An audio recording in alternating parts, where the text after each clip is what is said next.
A new Tampa Bay Business Journal hit stands today, and as always, editor Alexis Muellner is here to tell us about some of the week's big stories. Good morning and happy Friday to you. Happy Friday, you dear. Always good to see you. And you. We're talking luxury homes, and usually when you talk homes that are, over $1 million, you're talking about custom, but this time on Davis Island, you've got some builders there that are building spec homes for millions. Well, we talked about this a couple weeks ago. There was one that had sold, and usually when you build a home, you go to look at a model and you put some down payment. It's a long time until you actually move into the home. Vincent Cassidy, who's the CEO of Majestic Title, has found a hole in the market, which is new waterfront luxury homes. This is $3 million and up.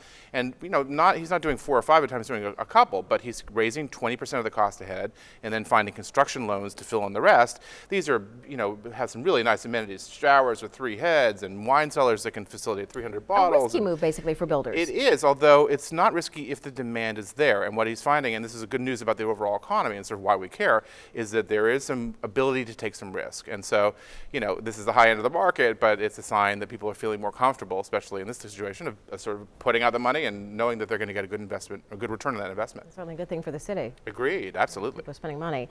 Up next, we've got a state watchdog agency that dug deep into the impact of tourism on Florida jobs, and they had some good news to report. This is Florida Tax Watch, which is an independent sort of watchdog agency, does a lot of really great research, and they looked at tourism, and sort of the prevailing wisdom is that tourism, has a very consistent business in Florida. I mean, we have a huge destination, but what they found was that they're very close to the 100 million visitor mark, and that's a really high milestone, and that if we can attract more visitors and do things to really elevate that industry, and making Florida, one of the global destinations, has a lot of upside, that there's still room to grow the Florida tourism, and it was nice to see sort of an independent research agency, talk about that. Very exciting. Agreed. And also, speaking of exciting, your website is featuring some new features, some new things, new exciting things, new interactive features. Tell me about those. At TampaBayBusinessJournal.com. For so long we've been working on our own personal brand with social media and reporter pages, and we've had these business pulse surveys. It's one question, it's sort of static, but now we're doing polls, but surveys and quizzes.